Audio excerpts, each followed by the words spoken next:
تلاميذ ثالثه اعدادي، انا عارف بان العقده ديالك هي ماده الرياضيات، داكشي علاش غنبدا ندير معاك دي فيديو نبسط لك هاد الماده. مثلا ضروري غتلقى امتحان جهوي تيقول لك ريزودغ ليكواسيون، يعني لقى الحل ديال المعادله. المعادله اللي قريتها في الدرس تكتبوا فيه الشكل هذا، يعني ا اكس زائد بي زائد سي اكس زائد دي.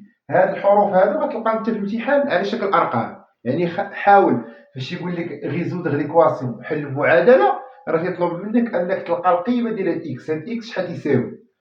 غادي تلقى واحد المعادله مثلا معطيه بهذا الشكل او معطيه بهذا الشكل. انت اول حاجه خاصك تفكر فيها، حاول تبسط ديك المعادله. الطريقه اللي غادي دير هي النشر، تتنشر هذه تحاول تبسطها. مثلا فاش تكون عندنا ا عامل اكس زائد بي، راه هي الا بغينا نديرو النشر راه هي ا في اكس زائد ا في بي. داكشي غادي نحاول انا نديرها لهنا، غنطبقو. عندي هنايا جذر 3 عامل اكس ناقص جذر 3 تساوي 5، غادي نحاول نبسطها. غنطبق هاد القاعده هادي.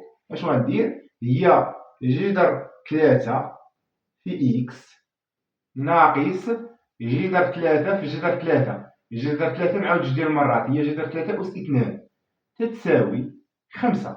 نزيد ثاني نبسطها، نحاول نردها بهاد الطريقه هادي. مزيان. غادي تولي عندي هي جذر 3 فوا اكس هي جذر 3 اكس ناقص جذر 3 أس 2. القاعده تتقول لك بان مثلا جذر ا أس 2 راه هي ا عندي هنايا هي 3، اذا جذر 3 أس 2 راه هي 3، اذا ناقص 3 لان الجذر مشى مع الأس تتساوي 5. صافي. غادي نحاول اني نزيد نبسط هنايا، اذا راه هي غنخلي الاكس هنا ونحاول الاخرين اللي ما فيهمش اكس نجمع مع بعضياتهم. ناقص 3 مع 5 تيتشافوا كاع ما عندهمش اكس بجهه، اذا غنخلي في الطرف جذر 3 اكس تتساوي ناقص. هاد الناقص اللي حولت للطرف الاخر تتبدل، الاشاره تتبدل. عند ناقص 3 قدامها ناقص غتولي زائد، اذا غتولي 5 زائد 3. صافي. اذا راه جذر 3 اكس تتساوي 5 زائد 3 هي 8، اذا راه اكس ممكن ان تساوي 8 مقسومه على جذر 3. الا وصلت غير لهنا راه مزيان، راه حتى لهنا راه مزيان. نجي نطبقو هنايا في الحاله الثانيه. عندنا هنايا غنطبق نفس القاعده، خاصني نحاول اني نبسط هذه المعادله هذه. غنطبق هذه القاعده هذه، غننشر. اذا 3 في اكس زائد 3 في جوج راه هي 6 ناقص 5، ها هي واحد الخمسة كاين هنايا تتساوي ناقص جوج. دابا اش غادي نحاول اللي فيهم اكس نجيبهم عند بعضياتهم، واللي ما فيهمش الاكس نحولهم من الجهه الاخرى. اذا 3 في اكس هي 3 اكس، هنايا ناقص جوج اكس. الا حولتها غنصير نبدل الاشاره اللي قبل منها. قبل من الجوج شنو كاين ناقص، اذا غتولي جوج اكس. هنايا غندير تساوي هاد 6 اش قبل منها الزائد، الا حولت للطرف الاخر غتولي ناقص 6. 5 قدامها ناقص، الا حولت للطرف الاخر غتولي زائد 5. اذا راه هي ناقص 6 زائد 5.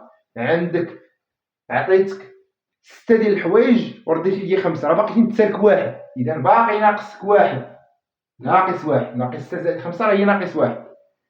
3 اكس زائد جوج اكس هي 5 اكس.